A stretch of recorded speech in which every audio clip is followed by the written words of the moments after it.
साथियों, BPSC TRE 3.0 के result का आप सभी बहुत ही बेसब्री के साथ इंतजार कर रहे हैं। लेकिन आप सभी को पता होगा कि बीपीएससी टीआरई 3.0 का जो रिजल्ट आएगा वह अब आपका पुराने आरक्षण के आधार पर आएगा, यानी कि जो 50% और 10% ईडब्ल्यूएस का जो आरक्षण था उसी के आधार पर आपका रिजल्ट जो है जारी होगा। और इसके लिए शिक्षा विभाग ने रिक्तियों की गणना के लिए लिस्ट जो है जारी किया था। अब वह लिस्ट निकल के आ चुकी है, जिसकी जानकारी हम आपको इस वीडियो के माध्यम से देने वाले हैं कि किस कैटेगरी के अंदर कितनी सीटें होगी। इसी के आधार पे आपका रिजल्ट भी तैयार होगा। तो वीडियो को आप लास्ट तक जरूर देखें। वीडियो शुरू करने से पहले मैं आपसे एक छोटा सा रिक्वेस्ट करना चाहूँगा कि आप अभी तक इस चैनल पर नए हैं तो आप इस चैनल को सब्सक्राइब कर ले और बेल आइकन को दबा दें ताकि ऐसे ही लेटेस्ट वीडियो मिलता रहे। चलिए शुरू करते हैं। साथियों, आप जो अपने स्क्रीन के ऊपर देख पा रहे हैं, अभी आप कुछ दिन पहले न्यूज़ भी देखे थे कि जहाँ से रिक्तियों की गणना की बात की गई थी, यानी कि बताया गया था कि जहाँ भी रिक्तियों की संख्या जितनी है उसका डाटा मंगाने की बात की गई थी, तो वह डाटा निकल के आ चुका है। अब आप जो अभी अपने स्क्रीन पे देख पा रहे हैं, यह है स्थानीय निकाय के बेसिक ग्रेड शिक्षक 1 to 5 जो टीआरई 1 एवं टीआरई 2 के तहत विद्यालय अध्यापक के पद पर नियुक्त हो गए हैं का पद सृजन के पश्चात जिलावार एवं विषयवार रिक्ति, यानी कि आपको पता है कि टीआरई 1 की बहाली हुई है और टीआरई 2 की बहाली हुई है। उसके बाद टीआरई 1 और टीआरई 2 के बहाली होने के बाद जो सीट यहाँ पे मतलब रिक्त बचा हुआ था, यानी कि ये पहले वाला मामला नहीं है, यह आपका दोनों बहाली के बाद जो पद खाली था विद्यालय के अंदर वह पद है। और यह पदों की संख्या की कुल बात करें तो यहाँ पे आपका 11,039 है, जिसमें सामान्य 9,968 और 1,050 आपका उर्दू है और 21 आपका बांग्ला है। अब आपके मन में सवाल आएगा तो बहाली तो 28,026 पदों पे होने वाली है। हाँ, तो ये जो आपका नया पद हो गया, इसमें आपका अलग तरीके से आरक्षण मिलेगा। और इसके अलावा कुछ आपके बैकलॉग सीट है। और बैकलॉग सीट क्या है? जो आपका टीआरई 1 और टीआरई 2 के अंदर जो सीट आपका बचा हुआ था, जिस कैटेगरी में बचा हुआ था, उसका आपका बैकलॉग सीट होगा, वो भी आपका इसी के अंदर जुड़ने वाला है। तो सबसे पहले यहाँ पे समझते हैं हम लोग जिला वाइज। आप देख लेते हैं जिला वाइज अगर देखेंगे तो देख सकते हैं कि पटना में 318 सामान्य के लिए सीटें हैं, उर्दू के लिए 47 है, कुल मिला के पटना में 365 है। वैसे ही आप देख सकते हैं नालंदा का देख सकते हैं, भोजपुर, बक्सर, रोहतास, कैमूर, सारण, सिवान, गोपालगंज, मुजफ्फरपुर, यानी हर डिस्ट्रिक्ट का आप देख सकते हैं कि कितनी सामान्य पद खाली है, कितना उर्दू है, कितना बांग्ला है। आप यहाँ पर देख लीजिएगा, क्योंकि अगर हम इसको एक एक करके बताएंगे तो वीडियो काफ़ी लंबी हो जाएगी। और इसको हम ग्रुप में भी शेयर कर देंगे, आप वहाँ से भी देख सकते हैं। हमारा टेलीग्राम चैनल है जिसका लिंक वीडियो के डिस्क्रिप्शन में है, आप वहाँ से ज्वाइन कर लीजिएगा। तो यहाँ पर जो कुल पद आप देख रहे हैं, यहाँ पे 9,968 आपका सामान्य के लिए हो गया जो जनरल के लिए है, और 1,050 उर्दू के लिए हो गया, और 21 आपका जो सीट हुआ वो आपका बांग्ला के लिए हुआ, यानी कि कुल मिला के 11,039 सीट जो है आपका यह फ्रेश है, यानी कि यह आपका फ्रेश है। और आपको पता है कि जब फ्रेश बहाली होगी तो उसमें आपका जो रिजर्वेशन है, जैसे 50% है और 10% आपका ईडब्ल्यूएस का है, उसी के आधार पर क्या होगा, आपका यह सीटों का बंटवारा होगा। अगर इस सीटों की बात करें जो आपका 9,968 है, हम इसके ऊपर बात करते हैं, तो आइए देखते हैं कि इसमें किस कैटेगरी को कितना सीट जाएगा। जैसे आप देख सकते हैं कि कुल नए पद बात करें अगर टीआरई 3.0 के लिए तो वह है 11,039 आपका कुल नया पद हो गया। जिसमें हम सामान्य पद की बात करेंगे तो 9,968 है, उर्दू पद की बात करेंगे तो 1,050 है, बांग्ला की बात करेंगे तो 21 है।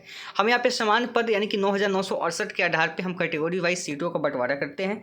तो यहाँ पर आपको पता है कि जो पुराना रिजर्वेशन है उसमें जनरल को 40% सीटें आरक्षित है, यानी कि 40% जनरल के लिए है। तो 40% जो होता है इस सीट का आप देखिएगा तो 3987 होता है। 3987 सीट जो है यह जनरल के हिस्से में जाएगा। इसमें से सभी मेल और फीमेल होगा। आपको पता है कि 50-50 रिजर्वेशन है, तो 50% महिला के और 50% पुरुष के सीट होंगे। तो यहाँ पे देखिएगा पॉइंट में आ रहा था, इसलिए हमने एक बढ़ा के इसमें लिख दिया अधिक, इसमें आपको कम दिखेगा, दोनों का सीट बराबर होगा, इस बात का ध्यान रखिएगा। तो 1994 के आसपास सीटें जो है दोनों का बनेगा, 1994 मेल का बनेगा और 1994 के आसपास फीमेल का भी सीटें बनेगा, ध्यान रखिएगा। ईडब्ल्यूएस का भी देखिएगा तो 997 सीटें बनेगी यहाँ पे, जिसमें से 498 के आसपास आपका दोनों का सीट बचेगा, यानी कि ईडब्ल्यूएस का भी यहाँ पे भी पॉइंट में आ रहा था, इसलिए हमने एक इसमें अधिक ऐड कर दिया है। तो ये चीज़ आप समझना है, ठीक है। तो 499 के आसपास इनका सीट बन रहा है। बीसी की बात करें तो बीसी को आपको पता है कि 12% रिजर्वेशन है पुराने आरक्षण के आधार पर, तो 1196 जो है सीट उनके खाते में जाएगा 39,968 में से। और यहाँ पे मेल की बात करें तो 598, फीमेल की बात करें तो 598, क्योंकि रिजर्वेशन जो है समान है।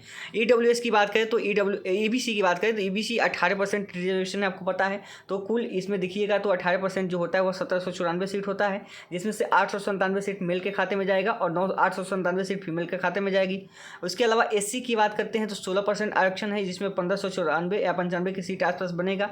इसमें से 797 के आसपास दोनों का सीट बनेगा, 797 मेल का बनेगा, 797 के आसपास फीमेल का ही बनेगा। पॉइंट की वजह से हम यहाँ पे लिए हुए हैं। आगे है एसटी की बात करते हो, एसटी में आप 1% है तो यहाँ पे सीटों की संख्या 100 बनेगी एसटी में, और इसमें भी जब बंटवारा हुआ तो 50 सीटें जो है मेल के खाते में जाएगी और 50 सीटें फीमेल के खाते में जाएगी। इसके अलावा जो आरएफ फीमेल है, आरएफ फीमेल जो होता है महिला, जो पिछड़ा वर्ग की महिला होती है, जो बीसी कैटेगरी की महिला होती है, उनको जो है रिजर्वेशन 3% मिलता है। और 3% रिजर्वेशन अगर देखिएगा सीट का तो 299 सीट हो जाएगा। ठीक है, यहाँ पे हमने गलत कर दिया है, यहाँ पे ये डाटा जो है गलत है, यहाँ पे पुरुष नहीं होगा, इस चीज़ का ध्यान रखिएगा। यहाँ पे केवल और केवल महिला ही होगी, यहाँ पे गलत डाटा हमने लिख दिया है। यहाँ 299 जो सीटें जाएगी यह केवल और केवल महिला के खाते में ही जाएगी, इस बात का आप ध्यान रखिएगा। यह पुरुष के खाते में नहीं जाएगा क्योंकि आरएफ फीमेल है। यहाँ पे डाटा हमने गलत लिख दिया, इस डाटा के ऊपर नहीं जाना है। 299 सीटें जो है यह कहाँ जाएगा, बीसी फीमेल के अंदर, जैसे यहाँ पे 598 है ना, तो इसी के अंदर यह सीटें जो है जाके यहाँ पे ऐड हो गया। ठीक है, और यहाँ पे आप देखिएगा सभी कैटेगरी के अगर आप रिजर्वेशन को जोड़िएगा तो अब जाके आपका 100% यहाँ पे रिजर्वेशन पुटता है, आप यहाँ पे ऐड करके देख सकते हैं। अब बात करते हैं कि जो आपका बैकलॉग सीट है, यहाँ पे तो आप देख लिए कि इतना इतना सीट है। अब आपको लगेगा कि सर जनरल में तो 3987 है, जिसमें महिला के खाते में 1994 है, ईडब्ल्यूएस के खाते में 500 के आसपास है, बीसी के खाते में 600 के आसपास है, ईबीसी के खाते में 900 के आसपास है, एससी के खाते में 800 के आसपास है। तो क्या इतने पदों पर बहाली होगी? नहीं। अभी इसके अलावा ये तो आपका हो गया कितना, 9968 हो गया।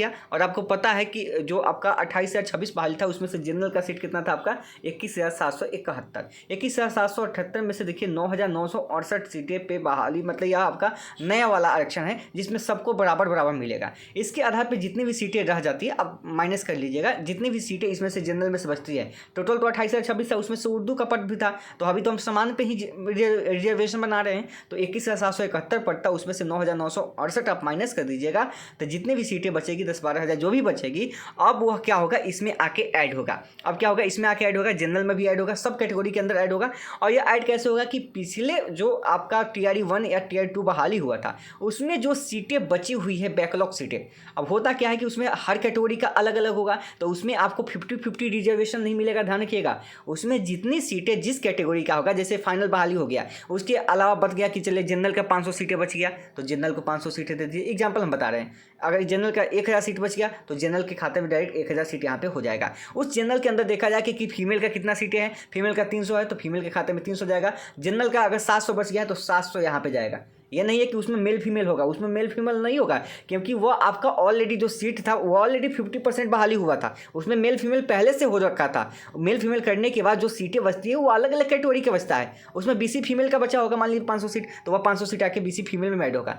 बीसी मेल का बचा होगा 300 सीट तो बीसी आके मेल का होगा। ऐसा नहीं कि 300-800 दोनों को जोड़ के और वहाँ पे 50-50 रिजर्वेशन होगा, ऐसा नहीं। जिस कैटेगरी का सीट है उसी में वह ऐड जाके होगा, ये चीज़ ध्यान रखिएगा। तो इसमें सीटें देखिए आप अनुमानता कह सकते हैं कि यहाँ पे आपका 500 के आसपास सीट है अभी। तो अभी आप नए वाले में देखे होंगे तो 1184 के आसपास सीट बन रहा था, तो जाहिर सी बात है कि 500-600 ईडब्ल्यूएस का भी सीट वहाँ पे होगा, तब तो आके यहाँ पे 1100 के आसपास बनेगा। महिला का भी 400-500 सीट होगा, तब आके यहाँ पे तो आप उतना बनेगा।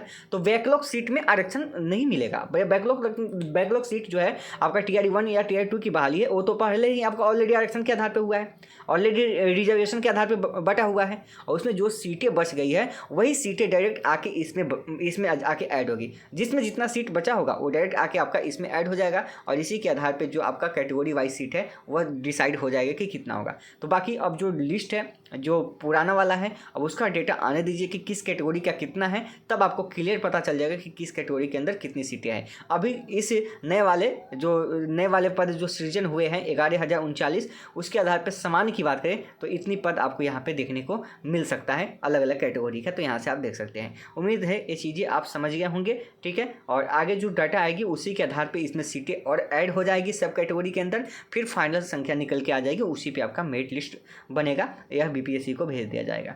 तो वीडियो अच्छा लगे तो वीडियो को लाइक कीजिएगा, चैनल को पहली बार देख रहे हैं तो सब्सक्राइब कीजिएगा। मिलते हैं नेक्स्ट वीडियो में।